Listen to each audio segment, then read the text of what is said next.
राधे राधे दोस्तों, स्वागत है आपका हमारे नए चैनल माइथो गर्ल पर। दोस्तों, आज की इस वीडियो में हम बात करेंगे राधा रानी के द्वारा श्री कृष्ण से पूछे गए कुछ रोचक प्रश्नों के बारे में।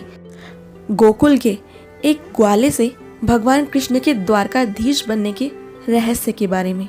अगर आपने अभी तक हमारे चैनल को सब्सक्राइब नहीं किया है तो ज़रूर सब्सक्राइब कर लें और नोटिफिकेशन बेल भी ऑन कर लें ताकि हमारी सारी नई वीडियोस की नोटिफिकेशन सबसे पहले पहुंचे आप तक। साथियों, ये उस समय की बात है जब पृथ्वी पर अपनी लीलाओं को खत्म करने के बाद श्री राधा कृष्ण स्वर्ग में विचरण कर रहे थे। तभी अचानक से वो दोनों एक दूसरे के सामने आ गए। दोनों एक दूसरे को देखते हैं। श्री कृष्ण कुछ कहते उससे पहले राधा रानी बोल उठी, कैसे हो द्वारकाधीश? जो कृष्ण की राधा उन्हें कान्हा कान्हा कहकर पुकारती थी, उनके मुख से द्वारकाधीश सुनकर कृष्ण अंदर से विचलित हो गए। फिर भी कृष्ण ने अपने को संभालते हुए राधा से कहा कि मैं तो आज भी तुम्हारे लिए वही कान्हा हूँ जो पहले था। तुम मुझे द्वारकाधीश मत कहो। चलो बैठते हैं, तुम कुछ अपनी सुनाओ, मैं कुछ अपनी कहता हूँ। सच कहूँ राधा, जब भी तुम्हारी याद आती थी मैं अंदर तक टूट जाता था। इतने में राधा बोली, मेरे साथ तो कभी भी ऐसा कुछ नहीं हुआ। न तुम्हारी याद आई, न ही मैंने कोई आंसू बहाया, क्योंकि हम तुम्हें कभी भूले ही नहीं, और जिसे भूला नहीं जाता उसे याद थोड़ी किया जाता है। इन नयनों में सदा तुम ही रहते हो। आंसुओं के साथ कहीं निकल ना जाओ, इसलिए हम रोते भी नहीं। प्रेम के अलग होने पर तुमने आज क्या खोया, जरा इसका आईना भी देख लो द्वारकाधीश। राधा ने कृष्ण से पूछा, क्या तुमने कभी सोचा है कान्हा कि इस तरक्की में तुम कितना पिछड़ गए? यमुना के मीठे पानी से जिंदगी शुरू की और समुद्र के खारे पानी तक पहुंच गए।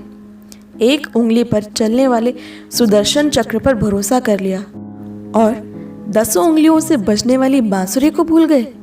कान्हा, जब तुम प्रेम से जुड़े थे तो उंगलियां गोवर्धन पर्वत उठाकर लोगों को विनाश से बचाती थी, लेकिन जब प्रेम से अलग हुए तो उसी उंगली ने क्या क्या रंग दिखाया। सुदर्शन चक्र उठाकर विनाश करने लगी। कान्हा और द्वारकाधीश में क्या फर्क होता है मैं तुम्हें बताती हूँ। अगर तुम कान्हा होते तो तुम सुदामा के घर जाते। सुदामा तुम्हारे घर नहीं आता। युद्ध में और प्रेम में यही फर्क होता है। युद्ध में आप मिटाकर जीतते हैं और प्रेम में आप मिटकर जीतते हैं। कान्हा, प्रेम में डूबा हुआ आदमी दुखी तो रह सकता है पर किसी को दुखी देख नहीं सकता। कान्हा, तुम तो बहुत सी कलाओं के स्वामी हो, स्वप्न दूरदृष्टा हो, गीता जैसे महान ग्रंथ के दाता हो, पर आपने एक कैसे निर्णय ले लिया कि आप स्वयं पांडवों के साथ चले जाएंगे और आपकी पूरी सेना आपने अधर्मी कौरवों को सौंप दी। सेना तो आपकी प्रजा थी, राजा तो पालक होता है प्रजा का।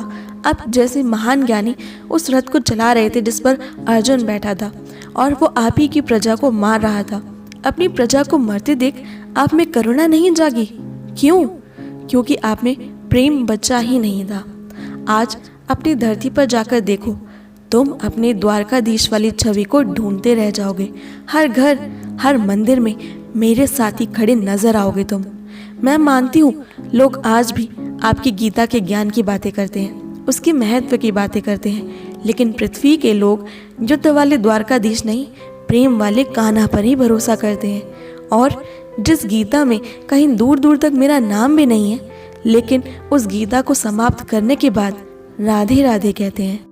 यही थे जो प्रश्न जो कि सारे संसार को अपनी उंगलियों पर नचाने वाले द्वारकाधीश हमारे कान्हा सुन ना पाए और उनकी आंखों से विरह के आंसू बहने लगे। दोस्तों, ऐसा नहीं है कि राधा कृष्ण के बीच में स्वर्ग में ये जो वार्ता हुई वो किसी भी तरह का उन दोनों के बीच का मन मुटाव था। वास्तव में राधा रानी श्री कृष्ण द्वारा किए गए एक एक कर्म और उसके पीछे के महत्व को अच्छी तरह से जानती थी। राधा रानी ने ये सारे प्रश्न श्री कृष्ण से केवल इसलिए किए ताकि इस संवाद के माध्यम से वो संसार को प्रेम का असली अर्थ समझा सके, उसका महत्व समझा सके जो सबसे बड़ा है। और इस चीज़ का सबसे बड़ा प्रमाण अपने संवाद के माध्यम से खुद राधा रानी स्वर्ग में कृष्ण को देती हैं। आज भी पूरा संसार महाभारत के युद्ध में अर्जुन के रथ के सारथी बने कृष्ण, उनके रथ का संचालन करते कृष्ण, महाभारत का युद्ध लड़ते कृष्ण की पूजा नहीं करता, राधा रानी के साथ रास रचाते हुए कन्हैया को याद करता है। संसार सुदर्शन चक्र उठाकर महाविनाश का भय दिखाने वाले द्वारकाधीश को नहीं, बल्कि राधा रानी के प्रेम में बंसी बजाने वाले कन्हैया की पूजा करता है। दोस्तों, हमें इंस्टाग्राम पर फॉलो करना बिल्कुल ना भूलें। हमारी इंस्टाग्राम आईडी है @कृष्णामायसोलखुशबू। उसका लिंक मैंने डिस्क्रिप्शन में दे दिया है, ज़रूर फॉलो करिए, जहां आपको मिलेंगे राधा कृष्ण से जुड़े हुए बेहद खूबसूरत कोट्स, फैक्ट्स और वॉलपेपर्स। आपको कैसी लगी ये कहानी हमें कमेंट करके ज़रूर बताएं, और अगर आपको ये वीडियो पसंद आए तो इसे लाइक, शेयर और हमारे चैनल को ज़रूर सब्सक्राइब कर लें, ऐसी ही और रोचक नई कहानियाँ देखने के लिए। मैं मिलती हूँ आपसे अगले वीडियो में, तब तक के लिए राधे राधे।